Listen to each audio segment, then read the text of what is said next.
Welcome, everyone, to my channel. I'm Ben. Today, we step into a chilling family tragedy. A mother found lifeless in her own bed, her face hidden beneath a pillowcase, and a hammer stained with blood discovered under the frame. What secrets lay behind a door locked from the outside? And why did the evidence point not to strangers, but to someone she once trusted?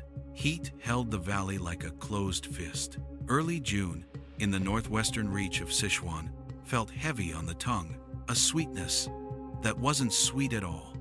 Dust, damp wood, something sour, lingering in the lanes. Zhongba, a small village under Jinshixi Township in Wangkang County, lay quiet between low hills where the air moved slow and the roofs remembered last year's storms. A man surnamed Ha came back on a soft morning when the clouds clung to the ridge like wool. For days he had called his mother about the roof, the leaks that always woke with the rainy season, the way the boards swelled and made the door stick. For days the phone had answered with nothing. Silence thinned his patience and thickened his fear until he bought a train ticket and rode home with his jaw set and his hands empty. The gate met him with a small, wrong detail, a padlock hanging on the outside of the door. In a place where neighbors came with vegetables and borrowed tools without ceremony, locks were for city people and market nights, not daylight in early summer. He did not carry a key. He never needed one. He called through the wood, his voice swallowed by the yard and the dry clatter of cicadas. A moment later, he worked a brick loose from the low fence. 2 good breaths to set his grip, and he broke the lock with one hard swing. The sound startled a bird in the eaves. Then came the smell. It pressed at him the way a wall does, thick, layered, sweet in the way of rot. A scent that belongs to forests after storms, and to rooms that have been closed too long. He paused because his body made him pause. Breath clamped, eyes watering, then shouldered the door and went in. The room had the ordinary order of a life lived alone. A table, a stool, a kettle by the stove. On the bed, a blanket rose in a low, careful mound, pulled up the way. Mothers pull blankets when they want to be sure the night won't catch their children's feet. He touched the edge, pinched the fabric, and turned it back. What lay there was not sleep. What lay there was what comes after. Time had done its worst in the heat. The face was no longer a face. The hair long, mostly gray, was matted and stuck to the pillowcase like seaweed to rock. He ran. In the yard he bent over, hands on knees, then straightened and fumbled his phone until his fingers remembered how to dial. The words stacked and tripped when the dispatcher answered, the important ones: mother, house, smell. Bed made it through. Police from Wangkang came quickly, a small team used to small houses and to scenes where evidence wears the shape of ordinary things.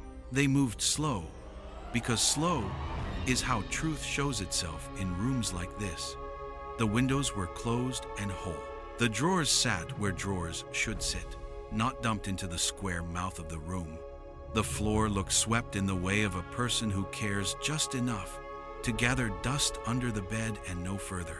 The bed itself was made in the eyes of a stranger and remade in the eyes of an investigator, blanket squared, edges tucked, a stillness that read like a signature. The pillowcase, stained and slack, might have been a veil for the dead or a tool used by the living. If there had been a struggle, it had left only quiet marks, the kind of quiet that suggests the victim knew the visitor and did not fear the first minutes of their talk. At first, a natural death could not be dismissed. Old age comes with its own private ambushes, parts, lungs, blood that forgets to flow the way it should. A person alone can die alone and not be found for weeks, sometimes months, especially when summer heat moves in. And the rainy season, what locals mark as the heavy turn between spring and the hard work of planting keeps neighbors at their own chores. Yet the door troubled the eye. If illness had taken her quietly, the lock would be on the inside, or there would be no lock at all. Someone had turned the key from the yard. Someone had closed the house, as if bottling it. The technicians did what technicians do. They cut small things from big things. A bit of fabric from the pillowcase, a hair, a stain lifted from the stained place and sealed in a bag. They took a swab from the sun under the shade of the eaves and labeled it with careful letters so the tubes would not forget what they were. Later, the comparison would speak with the cool exactness of science. The woman on the bed was his mother, Miss Zhang. Time of death could be charted only as a window, not a date. 2 to 3 months passed. The way a season leaves a stain on wood, rather than a line you can put your finger on. In heat like that, identity blurs and cause hides. A skull can keep its secrets beneath skin that has melted into the shape of the mattress. A throat can fail to say whether hands were there. The room, then, had to do most of the talking. It said what rooms say when violence wears patience. No ransacked cupboards, no broken panes, no overturned stool, no scatter of coins, no cracked teacup, nothing that belonged to panic. Someone had been calm enough to notice how a blanket falls when the corners are tugged. Someone had time to straighten the edge. The neatness was a kind of message that the investigators had seen before in other small places. When a scene is too clean, look for the hands the victim trusted. Look for the person who could cross the yard without being asked why they were there. Outside, the village did what villages do. Word passed faster than the stream. Neighbors stepped into the lane with the kind of faces people wear when they are measuring what they know against what they do not. Any death shakes a place with fewer than 1,000 souls. A death like this rattles cupboards and bends conversations around corners. A widow, alone, found under her own blanket. After the door was locked from the outside, it drew questions with edges. Some said a drifter had come through. Others said a debt. A neighbor. An old argument reheated by the summer. Men who had once stood a little too long at Miss Zhang's gate were made into suspects by the way memory works after fear. But the room, its tidy bed, its quiet floor kept turning the story back toward intimacy. The son stood apart from it all, the first witness to the last scene of his mother's life. He answered what he could answer. He had called, yes, many times. He had worried about the leaks that always came when June put its weight on the roof beams. He had been away in the city, working the kind of work that barely keeps a person.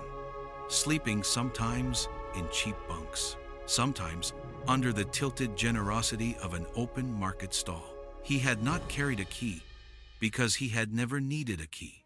When she was home, the door was open to people she knew. When she was gone, there was no reason to lock what no one would think to steal. The officers wrote as he spoke, and wrote, too, what he did not say, and what the house did not show. A natural death is not usually tucked in a different light. The blanket might have looked like kindness, someone covering a body, so as not to see what the face becomes after breath. In the clear light of midday, it looked like an eraser, moved with care across a page.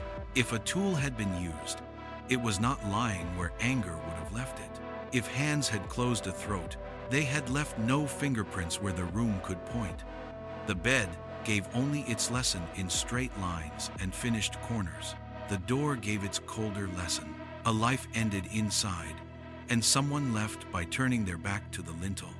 By late afternoon, the technicians had taken what could be taken, and the officers had mapped what could be mapped. Outside the house, the hills held their breath, the way hills do in heat, and the sky held its color without changing. The son sat on the stool that had been his mother's, and looked at his own hands the way men look at hands that could not help. The officers moved through the ritual work, that grief meets everywhere, securing the door, speaking softly, keeping notes legible for later eyes. Facts and suspicions were sorted into different pockets. The door went into the pocket with intention. The blanket, too. The lack of disorder was folded carefully into a page where the word stranger sat next to the word unlikely, and the word family called attention to itself without being asked. Jongba's dusk came in the long way, through thickets of bamboo that clicked as if counting. The officers left the house with its keys sealed and the yard with its bird back in the eaves. And they carried the case to a room with whiteboards and fans that stirred warm air more than they cooled it. They would write what they knew in letters, big enough to see from the doorway. Woman, alone. Summer, heavy. Body, hidden in plain sight under a blanket. Door, turned outward. Room, too neat. Identity, mother. Time of death, counted in months. Between those words and the silence of the bed lay a path the team would learn to walk by feeling rather than by sight. In small places, the truth often lives somewhere between tea and pride, between old money and older grudges. But the first step had already been taken by a son with a brick in his hand and a smell on his breath. The step that makes a story begin. The room did not shout. It arranged itself and waited. A pillowcase had been drawn over the dead woman's face. The fabric turned into a pale veil that hid what the living could not bear to look at. Detectives read two possibilities in that single act. Either the cloth had been used to choke off breath, or the killer, lingering after the violence for reasons only he knew, covered the face, so he would not have to see what he had done. The autopsy would make one thing plain. The skull had been broken by repeated blows, and the fragile hyoid bone in the throat had snapped, a classic sign of throttling. The pillowcase, then, was not mercy. It was part of the method, or part of the cleanup, a gesture to quiet the room, more than to honor the dead. They searched beneath the bed and found a hammer. Not the obvious smear on the metal head that film teaches you to expect, but a tiny stain on the handle, no larger than a fingernail. A quick check showed no fingerprints. Someone had wiped where it mattered, then hidden the tool in the dark where people keep slippers and old newspapers. Later, DNA would tell a colder truth. The blood on that handle belonged to the woman under the blanket. The hammer wasn't a prop. It was the instrument, the blunt twin to the pressure on her throat. Everything else resisted drama. The windows were intact. Drawers sat in their rails, not vomited onto the floor.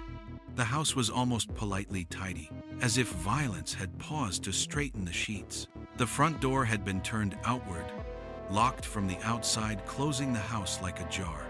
If a thief had come with a stranger's hunger, there would have been the signature chaos of hands grabbing what they did not know how to value. Here, the opposite: neatness, patience, time. A scene too clean is a message in itself.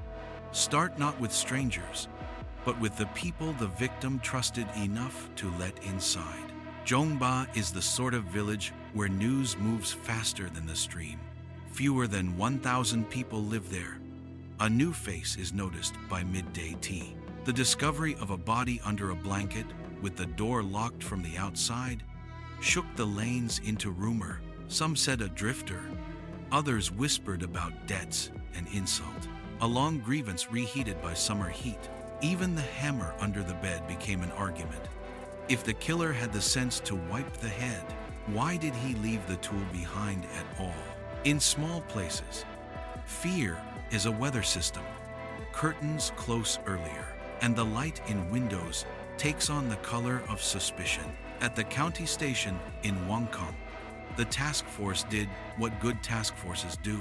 They set aside stories and collected facts. The victim, Miss Zhang, was a widow, living alone since her husband, Hachi Cheng, died in an industrial accident at the Jingsixi cement plant years earlier. Her son, Ha Kuan-hong, mid-30s, had divorced and left for Beijing, scraping by as an unlicensed motorcycle taxi. Her daughter, Ha Van-kien, late 30s, divorced as well, now living with a partner in far-off Jilin province. Miss Zhang's life had narrowed to work that fit her age, small rice plots, vegetables, and modest comforts. Tea at the shop, occasional mahjong, the kind played for tiny stakes or simply for company. On paper, she had no enemies. In practice, every village keeps a ledger of favors and slights that never fully balances. Yet absence spoke. The house held no coins, no market change in a bowl, no small bills folded in a tea tin. More troubling, her identification and the old-style bank passbook were missing. In early 2000 teens, rural China, passbooks still mattered. With a booklet and a memorized code, an elder could withdraw cash without a plastic card. If both the ID and the passbook were gone, the question was simple. Were they already in use? The team sketched motive against means. If this were a robbery by an outsider, there should have been disorder, windows forced, or at least the kind of rummaging a stranger must do to find what locals already know. Instead, order, the blanket tucked, the bed made, the hammer wiped, the outside lock turned. These were not the gestures of panic. They were the tidying impulses of familiarity. That familiarity turned the investigation toward family and those adjacent to it. People remembered Miss Zhang as careful with money, the kind of care that becomes a personality. She kept a simple table. She said no when no was the right word, even to her own children. That no, said enough times, over enough years, can sand a soft thing into a hard edge. Years earlier, after her husband's death, the cement plant had paid compensation roughly 260,000 yuan by village accounting, and she had treated it the way elders do, as a heavy umbrella for storms that come late in life. The umbrella now looked like a lure. Back at the scene, one detail kept needling: the pillowcase over the face. Detectives had seen versions of this before. Sometimes a cloth means suffocation. Sometimes it is shame, fear, superstition. The killer covering the eyes that seem to keep watching. It is, in either case, the act of someone who lingers. Covered faces, wiped tools, outward locks. Together, they make a profile, not of a highway predator, but of a person who could stand in Miss Zhang's kitchen without being asked to explain himself. The task force wrote their first working rule on the whiteboard. If a room is too neat, start from within. They mapped circles outward: children, neighbors, men who had courted a lonely widow and been refused, the minor creditors and debtors who orbit every farmhouse. Rumors named a dozen men before lunch. Evidence removed them one by one. A shopkeeper whose yard, on the nights in question, was full of neighbors, building canopies and banquet tables for a daughter's wedding. A laborer who had left the village months earlier and was still away. A man recovering from a spring stroke, unsteady on a cane, not a hammer. The tidy suspects fell to untidy facts. When they returned to the house in their heads, what remained was the same quiet arithmetic. A killer who knew the layout, not just the locks. A weapon hidden rather than discarded. Wiped in the right place, the wrong place forgotten. A face covered, not for piety, but for control. Missing money. That was not simply money, because in a house like this, cash is rarely the only aim. The passbook and ID are the keys that open the future, and a door, finally, turned outward, sealing a summer of heat and decay behind it, as if the house itself had been told to keep a secret. In the days to come, the investigation would follow the money into the city and the family into their histories. But on this page, this chapter written in the careful language of rooms, the case already leaned toward intimacy and intent. What happened to Miss Jiang did not come from the highway. It walked across the yard, took its shoes off at the threshold, and tidied as it left. Follow the money. In small villages, grief is loud for a few days and then it hides itself. Money does the opposite, leaving a trail that will not shut up. Years earlier, after Miss Zhang's husband died in an industrial accident at the Jingxi cement plant. The company paid compensation, about 260,000 yuan, the kind of number that lives in whispers and side glances. Folks in Zhongba could recite it under their breath. She did what careful elders do, put it in the bank, ate from her own fields, and turned frugality into habit. To neighbors, she became the widow with savings, which is not the same thing as rich.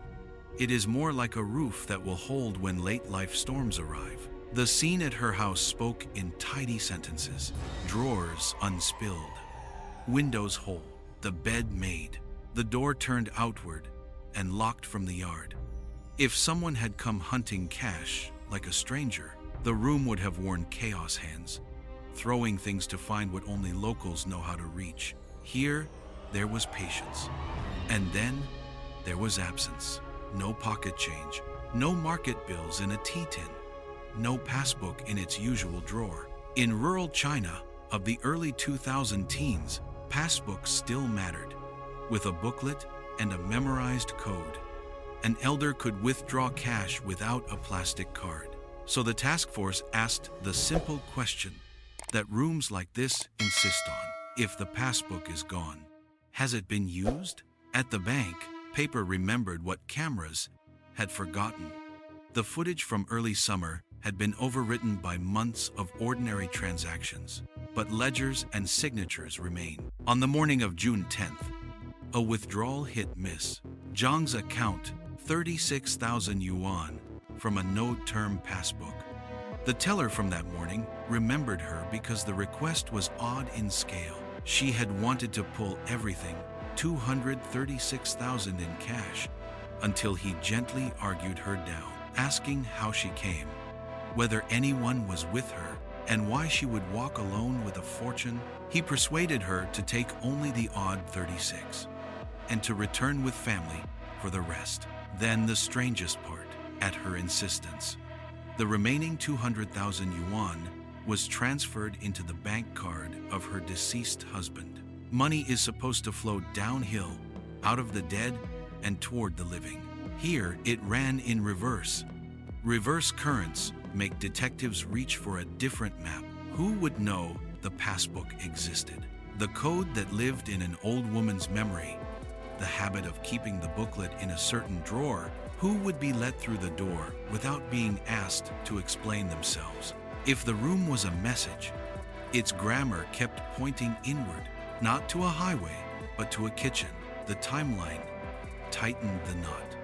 Villagers said that by June 10th or June 11th, the house was already locked from the outside. No one saw Miss Zhang.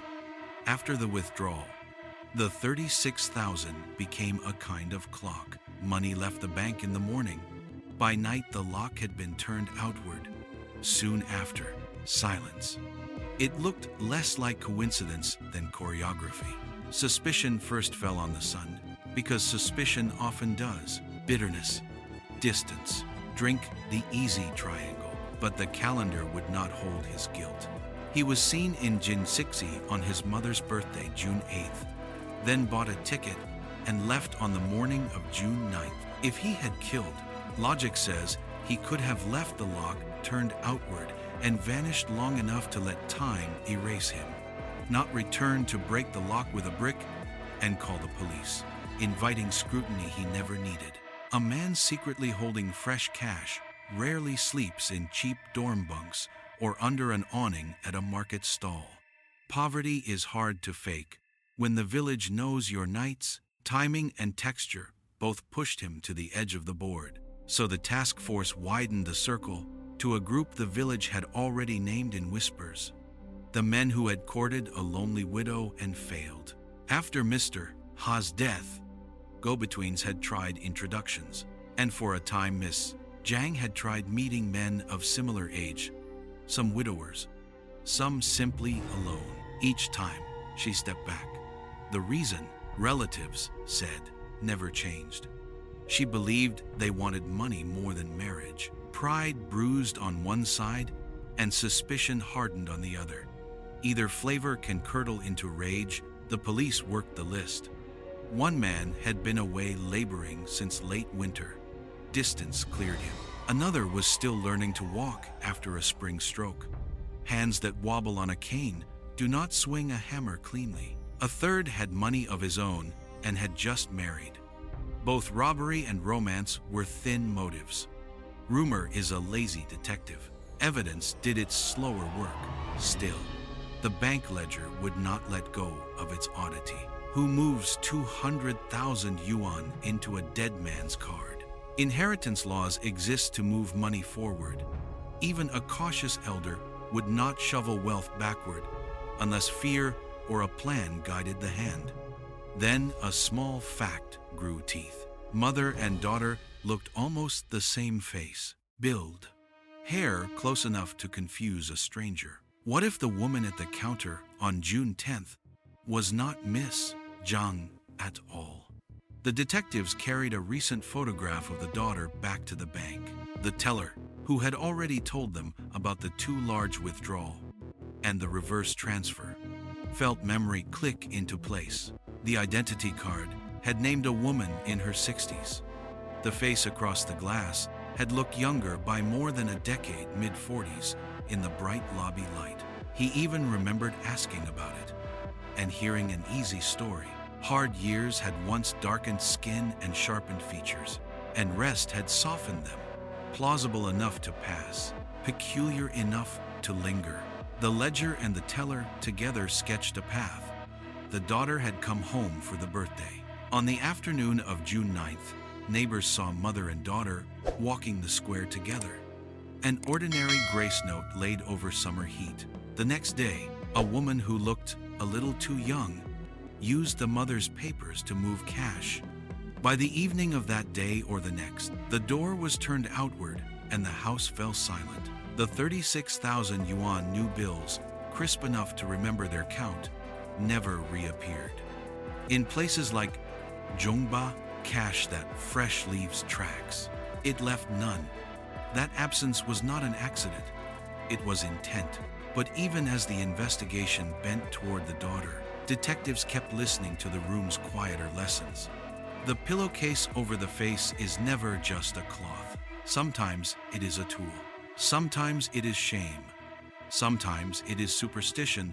The dead must not watch. In every case, it means the killer lingered long enough to cover the eyes and wipe the metal head of a hammer clean. The smear that remained on the handle, no larger than a fingernail, read like a mistake that belonged to intimacy. The kind of oversight made by someone who knows where the spare key is kept, not a thief timing, a break-in. The more they stared, the more the room looked like a conversation between a mother and someone she knew, interrupted by something that pretended to be money and revealed itself as grievance. There was also the social math, the small, ruthless ledger that every village keeps without writing it down. Miss Zhang was careful with help. She said no when no was the right word. She could be flinty around money, and flint makes sparks when it strikes pride. She had lent a neighbor money years before and still collected interest while the principal sat unshrunk. She had scolded a son into adulthood and then into distance. She had raised her daughter's girls when life collapsed and then watched the daughter build a new life far to the north. Love can survive all of that. Resentment sometimes does not. The case had stopped being about whether money mattered and started being about what money meant. Not a treasure in a drawer, but a score kept over years. Who paid, who refused, who owed a debt that wasn't printed on paper. By the time the task force pinned their notes to a board in Wangkang, the lines pointed in one direction, not toward a drifter, not toward the son's bitterness or the neighbor's debt, toward the person who could wear another face because she shared its shape, who could carry a passbook because she knew where it lived. who could stand in the kitchen and tidy the bed as she left. The money had set the clock. The lock had told the time.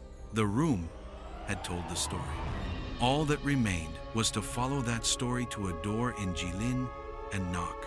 The first suspects fell away like leaves in heat.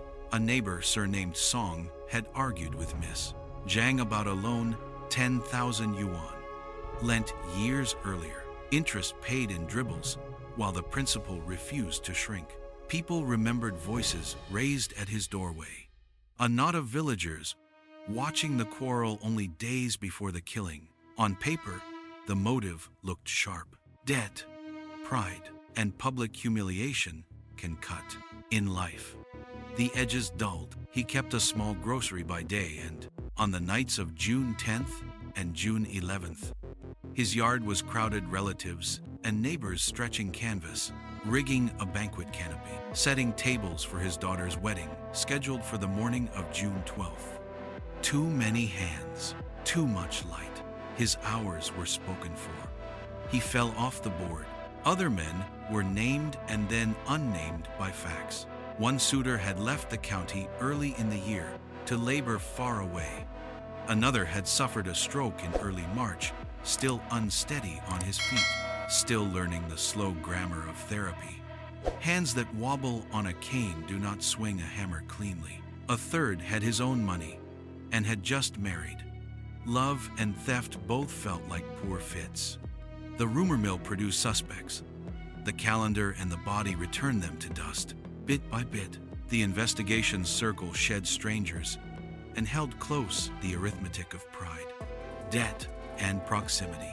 When detectives turned the lens back to Miss Zhang, a portrait emerged that villages know well. She was courteous when money wasn't on the table, and flinty when it was.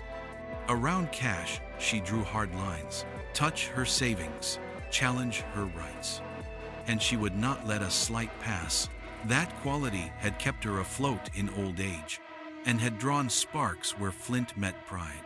It made the neighbor a tempting story and, once he was cleared, left a different unease in the room, if not outsiders, and not hot-blooded romance. What then drove the hand that covered a face with a pillowcase and wiped the head of a hammer clean? The lack of a tidy motive did not calm the task force. It made them suspect that someone was holding something back. They re-interviewed the son, Ha Quan-hung, the man who broke the lock with a brick and dialed the police. Grief in its first days is rarely neat. People tremble. People repeat themselves. People forget the cup cooling in their hands. He did none of that. He was flat, almost absent, narrating a problem instead of mourning a mother. He said he rushed home because the old roof always leaked when June leaned its weight on the beams. He said he had called for days and no one answered. The village told a harsher story. Arguments that calcified when the two lived under one roof. A son who left and said distance meant not having to see his mother's face. A marriage that fell apart under the grind of money and pride. Telecom records, smooth and merciless, added their own correction. Roughly 3 months, without a single call between them. Words and logs did not match. The calendar tightened its grip. On June 8th, Ms.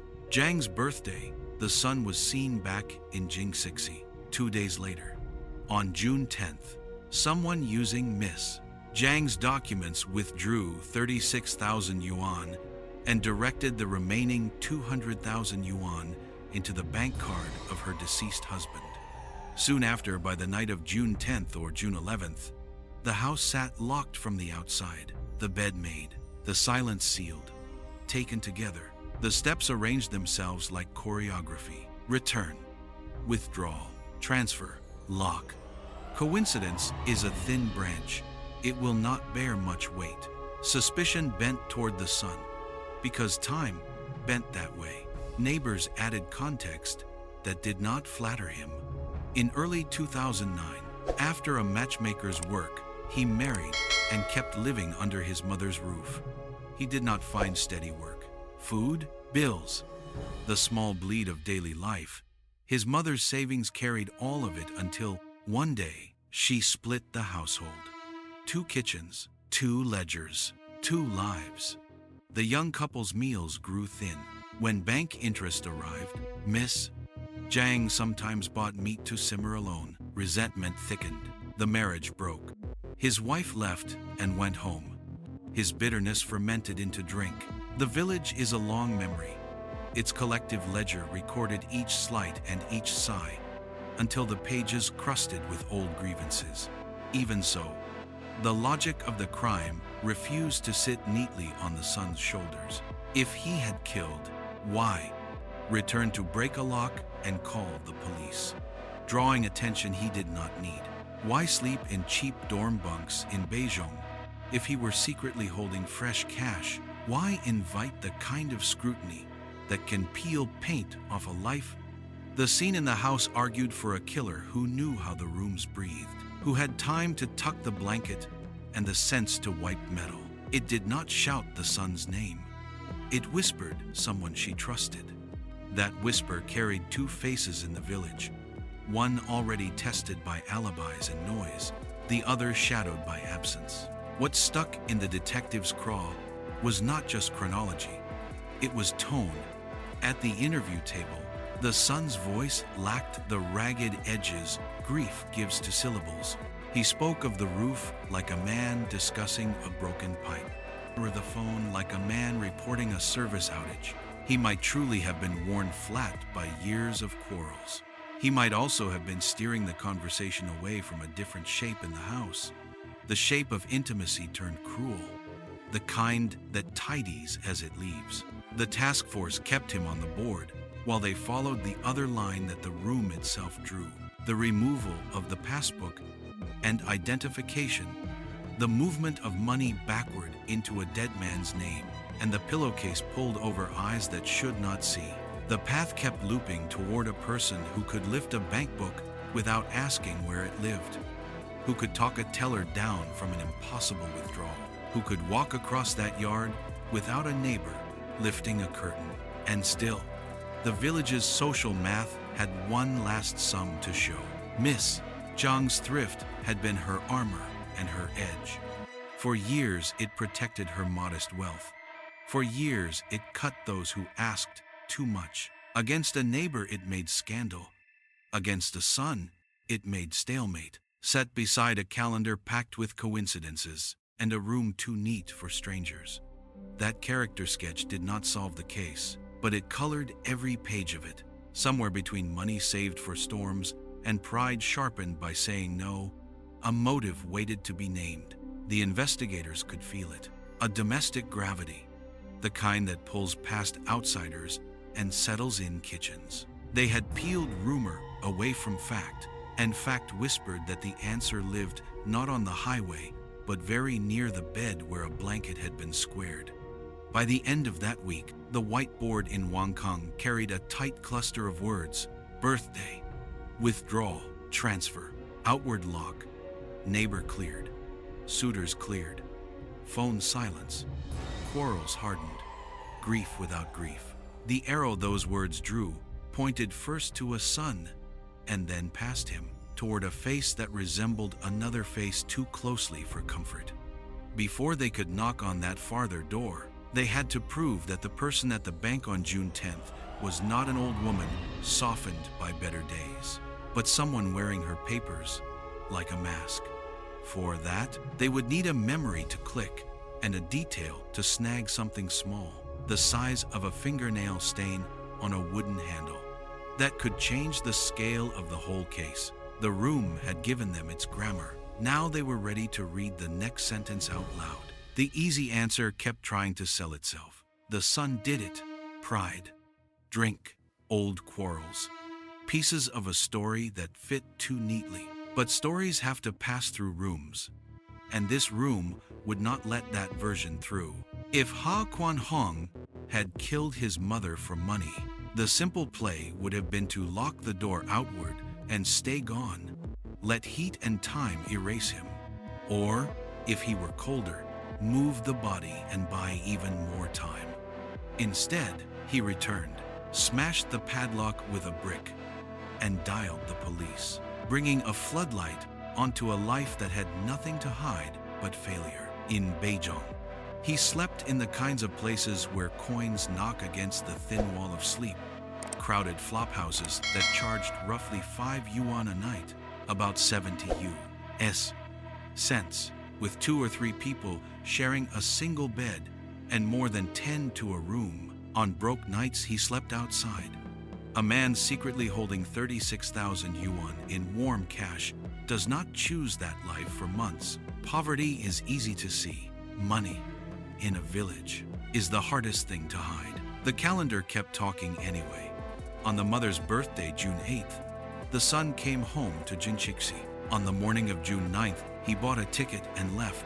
On June 10th, someone using Miss Zheng's identity withdrew 36,000 yuan and told the teller to put the remaining 200,000 yuan into the bank card issued in her dead husband's name. By the evening of June 10th or June 11th, neighbors noticed the house locked from the outside and then stopped noticing at all. Locked doors become part of scenery when people find a way to explain them. That rhythm, arrival, departure, withdrawal, outward lock looked less like coincidence than choreography. But timing alone cannot convict. And here, timing began to cut both ways. If the son was already on a train by the 9th, the hands that turned the pillowcase and wiped the hammer likely belonged to someone else. Silence does a particular thing in a village. It breeds explanations to keep fear small. In Zhongba, people said the mother had surely traveled north. They had a reason ready. For years, when life burned down around her daughter, Miss Zhang held the line for family, raising 2 granddaughters in her small house, cooking, walking them to the square at dusk, while adults played mahjong, the Chinese parlor game that fills summer evenings with clacking tiles and soft arguments. In 2006, the daughter had brought the girls back, then left for work in Beijing. Later, after finding a new partner in Jilin, she moved the girls there and tried again. That history made malice feel impossible. You do not imagine a hand breaking a skull after that hand has handed bowls and washed clothes. You do not want to imagine it. But refusal is not evidence, and resemblance can be a key that opens the wrong door. On the afternoon of June 9th, witnesses saw mother and daughter walking together. An ordinary scene softened by early summer heat. After that, no one in Zhongba saw either of them. On June 10th, a woman with Miss Zhang's papers arrived at the bank and asked for everything, the full 236,000 yuan, until the teller explained that a branch cannot disgorge that much cash without notice. She settled on the odd 36,000, then did something the teller could not forget. She directed the rest into a dead man's card. In inheritance, money flows forward, not backward. In grief, even careful elders do not shovel wealth into the past. That reversal pressed on the teller's memory in a strange way, like a pebble inside a shoe, small but impossible to ignore. When detectives returned with a photograph of the daughter, memory clicked. The identity card he had inspected belonged to a woman in her 60s. The face across the glass had looked a decade younger, closer to mid-40s in the lobby's white light. He had even asked about it. The answer had come easy. Years of hard labor had once darkened her skin and sharpened her features. Life had since grown kinder, and softness can look like youth. The story passed in the moment. It lingers now because it needed to be told at all. You do not explain away age unless someone has noticed age. You do not anticipate the question unless you have prepared the mask. A second, uncomfortable fact followed the first. Mother and daughter looked almost the same face. Build, hair close enough that a quick glance would not betray them to a stranger. Close enough that a teller distracted by lines and forms could accept papers that did not perfectly match a living face. In a village, people said the resemblance was nearly identical.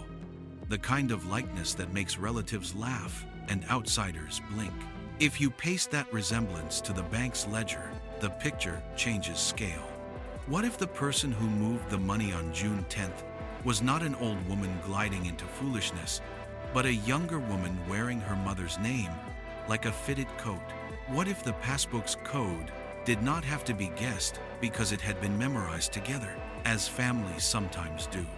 Out of trust that later unraveled, the investigation kept circling money because money kept circling the case. After Mr.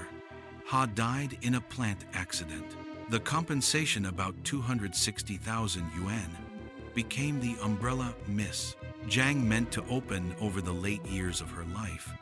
The son thought the umbrella belonged to all of them, that as the dead man's children, they had claim to a share, maybe even the right to turn it into a small business and step out of day labor forever.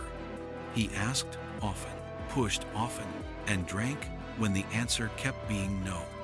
Miss Zhang kept the no sharp. She would not spend a single yuan of that money on schemes.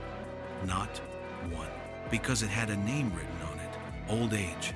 Those refusals make two kinds of marks on a son's pride and on a daughter's options. The village, which keeps a separate ledger of quarrels beneath the public one, recorded each mark. And then there was the part no one wanted to say out loud, because it felt like treason to the idea of family. Love, given across years, can be received as debt. When Miss Zhang raised her granddaughters, she did it because that is what a mother does when a daughter is drowning. She kept the girls safe through the seasons, bought meat when bank interest came, small luxuries wrapped in broth, and folded her own wants into narrow pockets. In return, she asked for very little beyond respect and the right to say no to the bright ideas of children who had not yet learned how expensive luck is. That paper-thin boundary love on the inside, money on the outside, can become a wall with the slightest pressure. A thief sees cash. A child who has been told no 100 times might see locked doors she has a right to open. The room in Zhongba had already told its parts of the story. The pillowcase, the wiped hammer, the bed pulled smooth, the outward lock. None of those gestures belonged to panic. They belonged to someone who lingers, someone who tidies, someone who feels brave and careful at the same time. That profile does not point to a stranger who floats through counties and vanishes.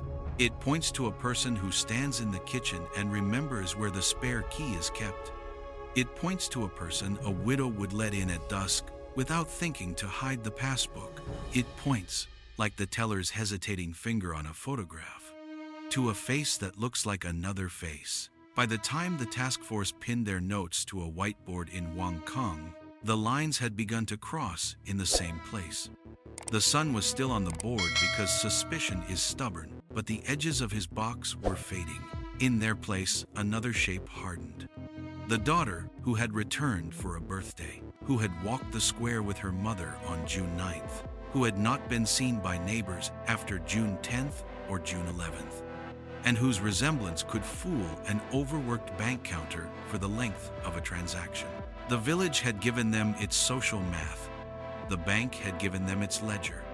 The room had given them its grammar. What they needed now was proof that the woman who moved money backward into a dead man's name was the same woman who pulled a pillowcase down and wiped metal clean.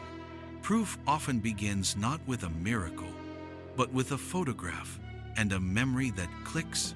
In Jilin, a woman in her late 30s lived behind a different door with a new partner and a small son. The detectives drew a line on the map and then drew another school rosters for the granddaughters, rental ledgers for transient apartments, the bureaucratic trails that follow families even when families are trying not to be followed. The case had started with a son and a brick, and it had wandered through rumors and weddings and the rhythms of a village summer. Now it narrowed to a single possibility with a mother's face. Somewhere between June 8th and the hard silence that followed, love had failed the test that money always sets. The task force took a breath, turned the key in their own door, and went to find out whether resemblance had been used as a weapon. The teller's hesitation became a hinge. He remembered how the woman at the counter wanted everything, every last yuan from both accounts. He had answered with the polite tactics taught for awkward mornings. A branch cannot conjure that much cash without notice. Elders traveling alone should not carry fortunes in a cloth bag. Come back another day with family, and we will prepare the withdrawal.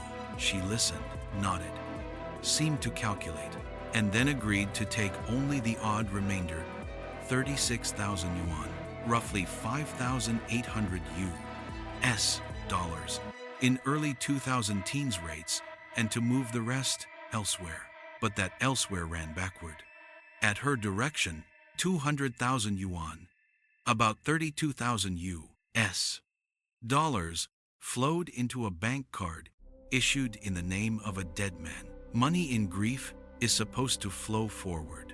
This moved like a river in a parable, against the tide. The teller did the transaction because the forms allowed it, but the oddness lodged like a pebble in the shoe of memory. Detectives arrived weeks later with a photograph and a question that makes or unmakes alibis. He looked once and felt the answer as recognition rather than thought. The identity card that day had belonged to a woman in her 60s. The face across the glass had looked a decade younger, closer to mid-40s in the bright lobby light. He had even asked, gently, about the mismatch. The woman had smiled and told a simple story. Years of rural toil had once darkened her skin and sharpened her features. Since compensation and small business had improved life, she no longer bent in fields or stood in sun. So the face had softened and looked younger. It was a story born to pass a counter, and pass it did. Now, with the daughter's photo laid on the desk, that story dried up and flaked like paste. The teller said the words the case needed.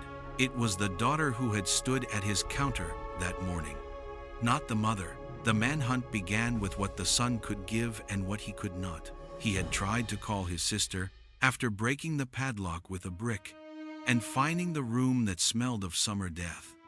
Her phone stayed dark. He knew an old address through a former husband, but the marriage had broken years back. He knew that she now lived in Jilin with a new partner, a man named Tan Hong Luong, about mid-40s, a local of that northern province. There was also a small son, just over 1 year old. It was a sketch both too vague and just enough to start a search. A net was thrown. Databases across Jilin were trawled for men named Tan Hong Luong in that age band. The list that came up would have daunted a lesser team. More than 200 names, more than 200 faces. Each a box that had to be ticked or crossed out. Under fluorescent light, the sun sat with the photos and the old stubbornness of recognition. He pointed, hesitated, shook his head, kept going, and then his fingers stopped. This man. Registry records pointed to Gongjuling in Siping, a mid-sized city on flat land where streets run in long lines. Police drove there and found a door that opened on an empty apartment. The paper truth was out of date. The people had moved. When manhunts stall, they stall in obvious places. The team stopped thinking like police and started thinking like parents. The daughter had 2 school-age girls.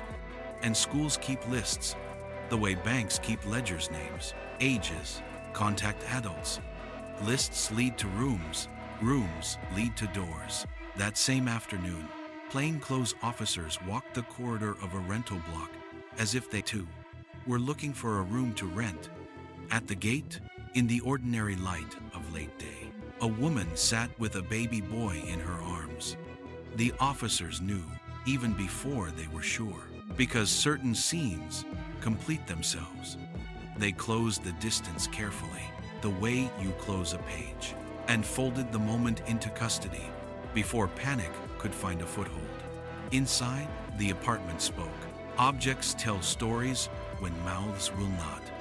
They found an identity card that was not the woman's, but her mother's, a social insurance booklet, a phone, and the key to the old house in Jinkixi, where a bed had been squared around a corpse. They found a bank card in the dead father's name, the very account that had received the backward current of 200,000 yuan, and another passbook besides. A fixed-term booklet that tied money to time with a thin promise of interest. It was a catalog that read, like a confession, written without verbs.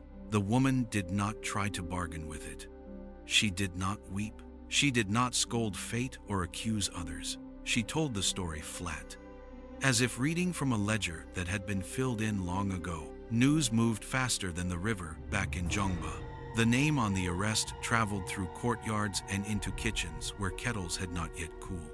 People who had shared vegetables and gossip were struck silent first and angry after. Outrage is the easy part. Disbelief does the hard work of reshaping a village's idea of itself. For family, disbelief and refusal walked arm in arm. This was the daughter whom Miss Zheng had once trusted with her girls' futures. The daughter for whom a grandmother's hands had washed clothes and ladled soup through lean years. And yet, the villagers said, it was that daughter who had pulled a pillowcase down and hidden the weapon under the bed. The human mind hates two truths that refuse to merge.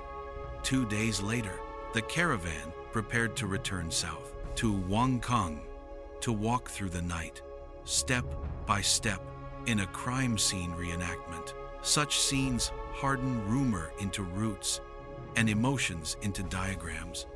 They are theater in the service of law. Before departure, the children came. The camera held the room without blinking. The woman who had told her story without a tremor broke in an ordinary way that hurts to watch. She drew her children close, said the kinds of sentences mothers say when there is no more time. Study hard, be good, listen to your father, and then cried the unremarkable tears of a parent who has finally run out of explanations. Officers in the room felt their throats lift in spite of themselves. The wickedness of the act did not shrink. The tenderness of the goodbye did not change the statute, but the edge of the tragedy sharpened. Even those who do unforgivable things still know how to say the word mother, still know how to hold a child gently for one last minute. Back on the whiteboard, the case tilted from narrative to proof. The teller's hesitation had become testimony. The backward transfer had become intent. The objects in the apartment had become a chain that could be laid out in court identity card, social insurance booklet, key, bank card, passbook, all pieces that knit money to movement and movement to motive. What remained was the slow conversion of confession into charge, of story into statute, of grief into a sentence. But the line of the tale had already bent toward its hard end. The afternoon officers walked through the rental block. The door in Zhongba had been locked from the outside for months. Now a different door had closed with a click, and the case had a face that looked too much like another face to ignore. The detectives did not speak of monsters. They spoke of choices. They spoke of a passbook that had been kept in a certain drawer for years, and of trust that had been kept in a certain heart for longer than that.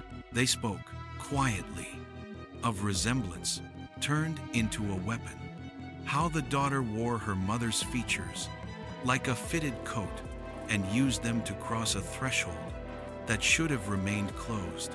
In the end, what held the case together was not a single dramatic revelation, but a series of small, patient facts. A teller's unease, a list of names whittled down to one, the confident walk of plainclothes officers who already knew the answer, a set of keys and cards and booklets, a goodbye that made the room feel full of air. Each fact worked like a stitch. Together they held. She knew this might be the last time. On the station platform of custody, with the air of late summer heavy and the camera unblinking, she held her children and spoke the sentences mothers Save for when time is almost gone. Her voice broke, then steadied. Tears came, then stopped. If you only watched that farewell clip, you could not have guessed that the same hands had once pulled a pillowcase down over the face of the woman who raised her. Love and harm sat in the same posture, and the ordinary cruelty of that fact would carry through everything that followed. When interrogators asked for the first small truth, she did not begin with the night of the killing. She began with a year 2009 and an accident. After her father died at the Jingsixi cement plant, the company paid compensation, a figure that in village mouths always sounded like both comfort and temptation. Money came to the house, and the house changed shape. Where affection had once flowed without counting, calculation began to collect in corners. The daughter said that from that season on, something in their family tightened, as if a door had been closed from the inside. Her own life narrowed and frayed. She had divorced because poverty erodes patience. She had 3 children to feed, the youngest still only 1 year old, a body that woke and cried and needed milk that cost money. The man she lived with now, her partner in the far north, worked when he could, but one salary could not hold 5 mouths. In the thin months, his income hovered around 1,500 yuan, roughly 240 US dollars. And then winter came, and even that number broke. They had weeks when subsidy kept the lights, and weeks when it did not. Need makes its own weather. It blew through their apartment and rattled the dishes. Desperation always looks backward first. She called home. She called again. She came back with the children and stood in the doorway. In the hours when mahjong tiles clacked and neighbors told the same jokes they had told last year, her mother, Miss Zhang, kept her savings like people keep old photographs flat, dry, stored where fire cannot find them.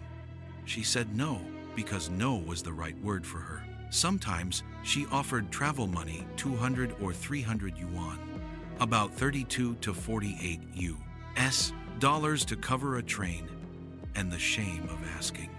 But when the daughter spoke of debt and the future, the word stayed no, and the daughter's face learned to wear refusal like weather. What bit deepest was not only the refusals, it was the rumor that a neighbor had borrowed 10,000 yuan, about 1,600 US dollars, and that Miss Zhang had chased the interest for years. A neighbor could owe her. A child could not. That arithmetic made bile of a simple fact. Thrift, which protects a house, also hardens the door. Then winter did what winters do. Just before the Lunar New Year, work stopped for the man she lived with. Subsidy kept them for a while. The rest was counting, diapers, and formula for the baby.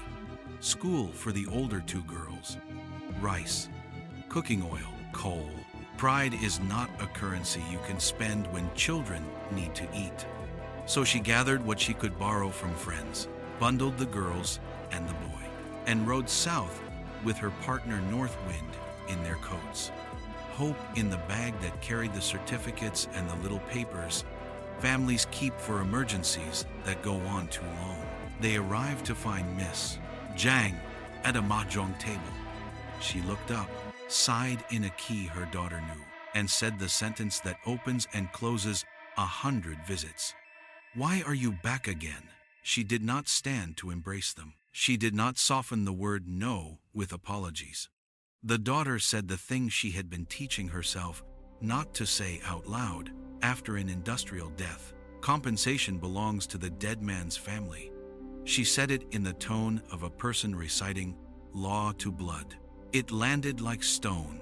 In the months that followed, calls ran thin. She counted coins. She measured milk with the careful hand of a person who has learned the difference between enough and almost enough. Then, near summer's door, she reached for a different approach.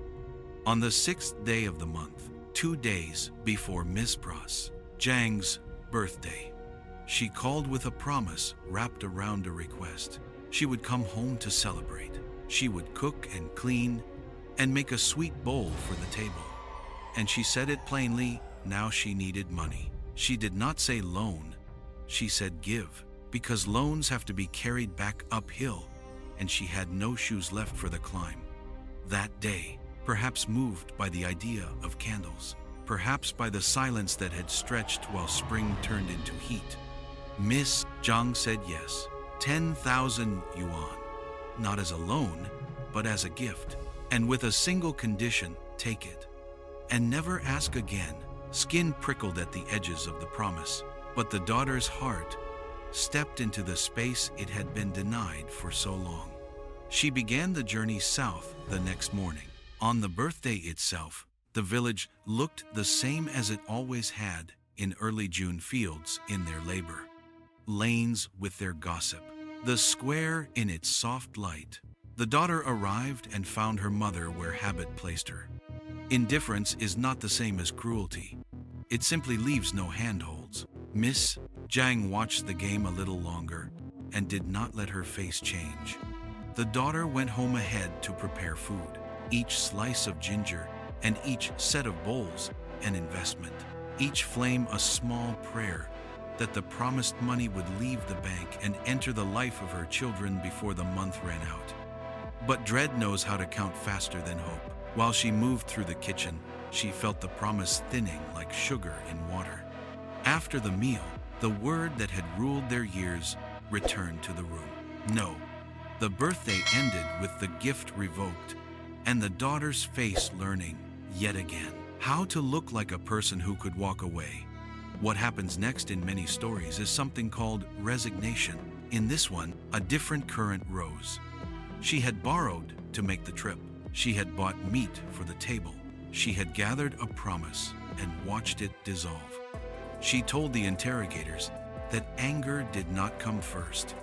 Insult did. She felt like a person who had invested in goodwill and been paid back with a lesson about her place in the order of love. While she cleaned the kitchen, a sentence from a television drama surfaced in the part of the mind that remembers lines better than faces. In the show, a prince kills his predecessor to take the throne, and the script hands him a mask, a proverb twisted to fit cruelty. She heard the hardened version that floats through markets and tea shops, be ruthless, or you are no real man, and laid it, for a terrible moment, over her own life. To those officers, she also said a smaller, truer thing, the kind of gloss that follows misused wisdom. The saying she remembered does not, in its living form, worship ruthlessness. Its root is older and softer. In classical opera and verse, the proper line praises generosity and measure. It says that without breadth of spirit, you are no gentleman. Not that without poison, you are not a ruler. Vocabulary slippage and hard years had sanded the line into something else. And people who needed a shield for selfishness found one ready-made. She reached for that shield because she could not find another. She told the story as if she knew now that the line had blunted the edge of her conscience just enough to let a plan stand up on its legs. The words did not excuse. They explained how meaning had been bent to fit a life that felt too narrow to breathe. Everything in a village that runs on favors and refusals will feel like a ledger if you look at it long enough. By the time June turned its shoulder toward heat, the daughter believed she had been written into the margins. A neighbor had borrowed real money and been chased through the years. The son, for all his failures, had a claim he could shout. The daughter, with 3 children and a partner out of work, had the kind of claim that sounds like begging, even when law could be made to stand behind it. Shame is hard to carry with dignity when you are also carrying a child. She decided that if love would not open the drawer where the passbook slept, something else would have to do. In that decision, she mistook bravery for necessity and necessity for virtue. The rest of the story: bank counters, transfers flowing backward into a dead man's car. A door turned outward would grow from that single-seated thought. Investigators, hearing this, did not say the word monster. They wrote down numbers because numbers refused to lie about hunger. 1,500 yuan a month when there was work? 200 or 300 yuan sent back down the tracks as travel money? 10,000 yuan promised and then withdrawn. 3 children, whose names began and ended the day like bells. They marked the dates because dates married motive to opportunity. The call on the 6th, promising a celebration and a plea. The arrival on the 8th with food and hope. The refusal after the party and the stillness that followed. A proverb that had been misremembered turned into a tool for building a staircase down which a daughter would carry a crime.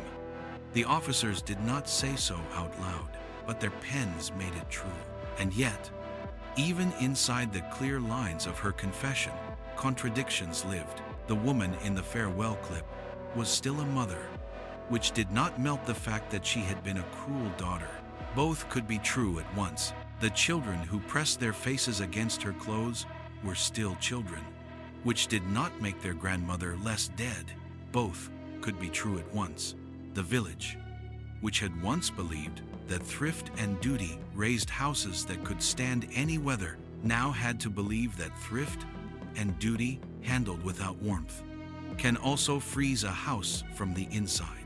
Under the frame of a proverb and the heat of a summer, a daughter mistook a closed hand for fate and a plan for deliverance. The case would later be written into statutes and sentences. Here, in the soft light of a birthday that ended with a no. It began as a story about money and words, and the dangerous ease with which both can be bent. The thought did not arrive as a sentence. It flickered, mean and bright. And then the pressure of debts made it harden into a plan. By early summer, she had been living inside arithmetic for months, diapers and formula, rent and coal, school fees, and the small burn of cooking oil numbers that never quite met each other in the middle. The day after the idea flashed, she watched her brother ride the early train out of Jinsixi. The house would be quiet now, only a mother and a daughter under one roof. She slipped a hammer under the bed and told herself the rest would unfold like a scene in a show where the bad choice is already written and the actors are only catching up to their lines. Night, however, did not cooperate. The old woman did not fall asleep when she should have. She lay there in the summer heat and talked about the 2 sisters when they were small, about the way rice plants used to bend in storms, about the thin years when a grandmother's hands had washed clothes and ladled soup for 2 granddaughters because a daughter's life had caught fire. The daughter listened and felt something pull against the plan. Tenderness. Maybe habits of love. She decided to try words one last time, to see if memory and softness could open the drawer where the passbook slept. She asked again for money. Not a loan, she had started saying give, because loans have to be carried back uphill, and she no longer had legs for the climb. The answer arrived in the same shape it always had. No, the compensation. Her mother said paid after a deadly accident at the cement plant was for old age. It was not for dividing, it was not for schemes. Raise your own children, the old woman said. Do not lean on the bent backs of the old. The refusal did not wobble. The plan regained its balance. Sometime after midnight, moonlight thinned across the floorboards and made the mosquito net glow. The daughter reached under the bed and found the hammer by touch, the way a hand learns a tool long before the mind accepts it. In the blue light, she brought the weight down twice, hard and sure, and heard the dull, the wrong sound of metal on a skull that had once bent to kiss her forehead. The body bucked. The old woman lay on her back, hands up, fingers fluttering, as if to catch a falling thing. Blood ran down the face, pooled at the ear, soaked the pillow. The eyes were open. The mouth worked at air. Panic, which had not been in the plan, arrived on schedule. The daughter pulled the blanket back and stared at the mess she had made. She told herself the simple lie that all desperate people try to learn. If you end it, the danger ends. She clamped her hands on the throat. She pressed a pillowcase over the mouth until the breath stopped scratching at the cloth. In a few moments, the room's sounds returned to their ordinary register. The night insects, the distant dog, the quiet drip of something that used to be a life. She covered the face with the pillowcase and made the bed around the body, smoothing the sheet as if tidying could erase anything except a crease. There is a logic to crimes in small houses. She took her mother's keys and opened the chest where important things sleep. She found the passbook, the national ID card, and a bank card in the dead father's name. She looked for cash and found none. Miss Zhang had always been a woman who trusted ledgers more than mattress seams. There was nothing left to do. She lay down in the same room and pretended to sleep the way a person pretends not to hear a train. In the morning, June 10th, she turned the door lock outward and walked to the bank with the ID card and the passbook in her bag, wearing resemblance like a fitted coat. At the counter, she tried to take everything. The teller explained, gently, that branches cannot spill fortune onto a desk without warning. She allowed herself to be talked down to an odd remainder, 36,000 yuan, about 5,800 U.S. dollars in early 2000 teens rates, and then she did the part no script had prepared him for. At her direction, the teller moved 200,000 yuan, around $32,000, into the bank card that bore the dead man's name. Money is supposed to flow forward after grief, not backward. He asked once about the age on the ID and the face across the glass. She smiled and told a story about hardship, making people look older once and better times softening a person later. The story passed. The transaction cleared. The pebble lodged in the teller's shoe for later. Her reasoning, set down later in a room with paper cups and a recorder, was simple in the way that bad plans always are. She said she could not risk coming again to withdraw more, even if the first morning passed. The murder would not stay hidden behind a door for long. She did not know whether her mother had left a will, if there was one, and if it favored the son, she would be left with nothing but those 36,000 yuan and a memory she would carry like a stone. But the father had died 4 years earlier with no will. If the money sat in his account, inheritance law would split it evenly between the two children. If she escaped, notice, she would keep more than 100,000 yuan. If she was arrested, her share could still pass to her 3 children, her 2 daughters, and the small son who had not yet learned to hold a spoon, and the money would pull their lives upward, even if hers ended. She told the officers, accepted both endings when she reached under the bed for the hammer. The law does not accept those bargains.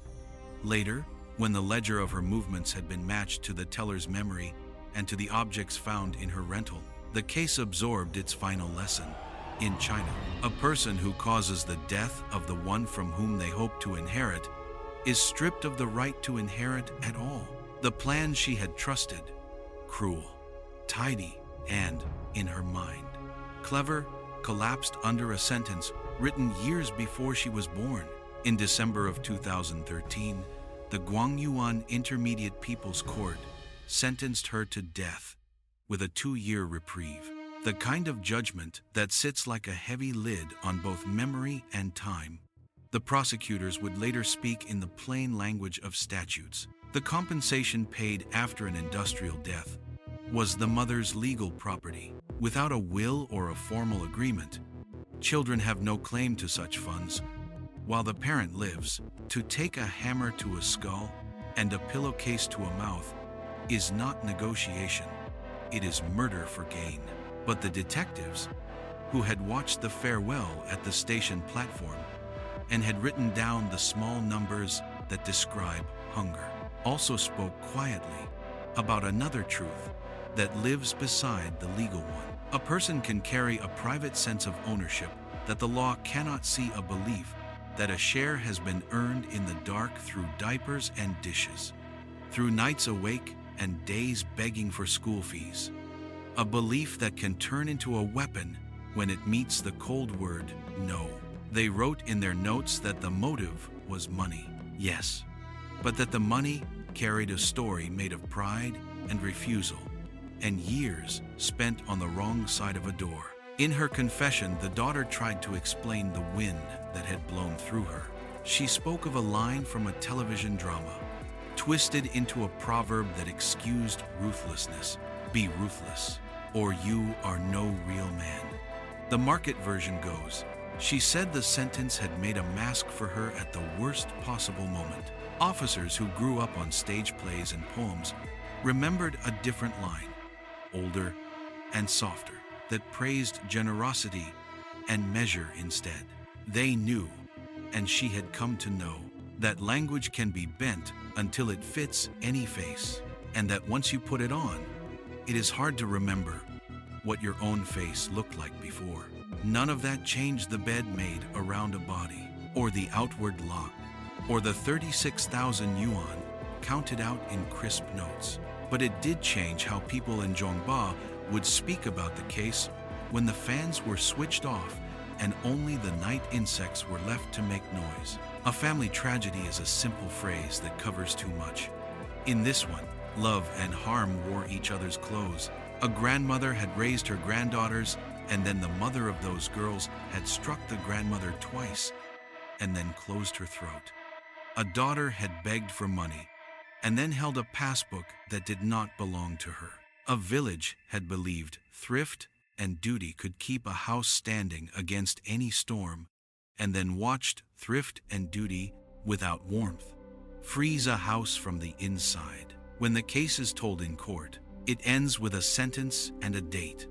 When it is told in a kitchen, it ends with a question that a prosecutor cannot answer. Where, between the word no and the shape of need, did the path turn into a plan that could not be walked back? The detectives could not put that in their report. They wrote the numbers instead. They wrote June 9th and June 10th, and 2 hammer blows, and 1 pillowcase, and 36,000 yuan, and a transfer that ran backward toward a dead man's name. The rest of it, like the sound a body makes when it stops struggling, stayed in the room. In many families, a quiet belief lived under the furniture like dust. What belonged to the grandparents would pass to the parents, and what belonged to the parents would, one day, pass to the children. It sounded orderly. It felt fair. In that belief, caretaking was not a gift so much as a relay. The baton must change hands. If the inheritance came, it felt like the world keeping its promise. If it did not, resentment rose like weather, slow at first, then hard rain. That idea, an unspoken, private ownership, sat behind so many quarrels. It sat behind this one. The daughter's trip home, the cakes, the birthday meal, the laughter that sounded almost right from the doorway. All of it could be read 2 ways. She said she came to make her mother happy. The season said she came to turn love into money.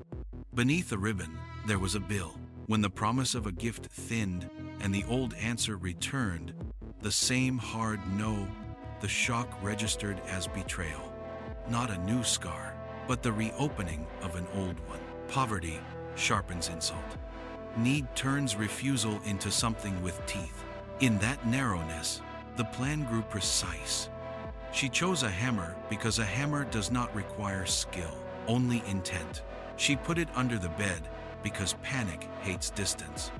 She waited for sleep because quiet makes fewer witnesses than anger. It was not a quarrel that escalated. It was a decision walked toward on quiet feet. The result, she told herself, would be simple. Money for herself, money for her children. But rooms remember method, not motive. The tidy bed, the outward lock, the wiped metal. These were the choreography of calculation, not of accident. The case, taken past blood and bedding, showed something older than a single crime. the seam that runs through households when kinship bends under money and private entitlement. The mother had her logic. She held the compensation against the storms of old age. She did not squander it. She intended not to be a burden. From her chair, that was duty and foresight. But duty held too tightly can turn into ice. To a son who could not keep work, and to a daughter counting coins for formula and school lunch, the coldness in that no felt like exile from their own home. Two rights met and produced a wrong. No criminal code can write that paradox clean.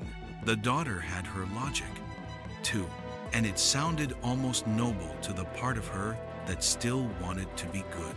She told herself that want is not always vice. Desire can lift a person. Work hunger can build a life. But there is a border between wanting to build and wanting to take. Cross it, and want becomes greed. Greed that aims at someone else's drawer. Greed that dresses itself in the language of fairness and fate will, sooner or later, make harm look like a solution. She crossed that border the moment she hid a tool under a bed and told herself that love had failed. So necessity must lead. The village read the tragedy against its own ledger. The mother's thrift was sensible, even generous in its long view. She meant to spare her children the humiliation of supporting an elder when they could barely support themselves. Still, kindness without touch becomes distance. Distance becomes grievance, the daughter's life. By then, it had settled into dependence, the habit of waiting for help instead of building a scaffold. That habit grew under a roof where both children had learned, for years, to look toward the same sum, the money paid for the father's life. In a cruel symmetry, the compensation that flowed from a father's death became the reason a mother died. It is hard to find a colder sentence than that. There is a tempting counterfactual that the lanes of Zhongba repeated in low voices. If no compensation had ever arrived, perhaps everyone would have stayed poor together. Uneasy, yes, but intact. Shared scarcity leaves little room for the arithmetic of blame. It is when one person is seen as having enough and another is seen as having claim that pride and envy heat the air. If I am hungry while you keep meat for winter, the heart says, someone has failed. That story writes itself in many houses.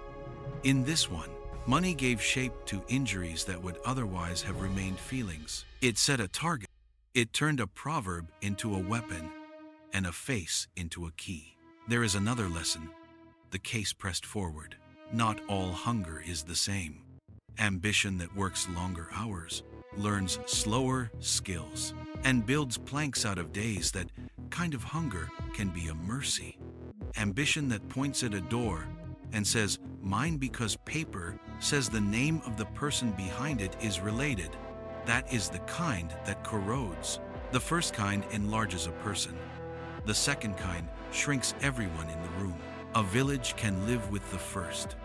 The second eventually calls the police. Education, too, did not escape the room's judgment. In the long roll of years, the mother had not managed, perhaps had never even known how to teach either child to stand alone. The son learned evasion in the shape of drink. The daughter learned to stretch a hand and then to clench it.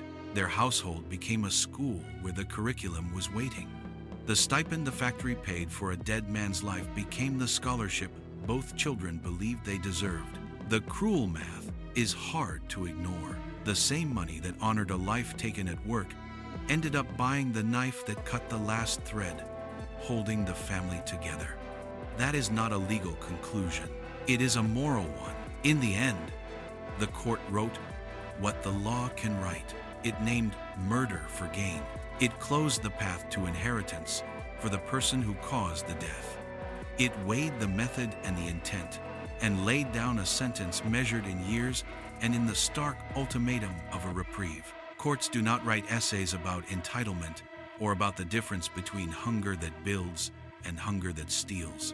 They cannot, but we can. List the signs of premeditation: the hidden hammer, the sleeping house, the absence of quarrel, and you see a crime. List the signs of a slow family fracture, the ritual refusals, the cold prudence, the learned dependence, and you see the kind of weather that made that crime thinkable.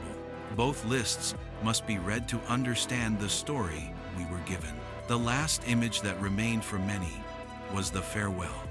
A woman, handcuffed by a future she had chosen, wept with her children and spoke the sentences, "Mothers always speak when time is short."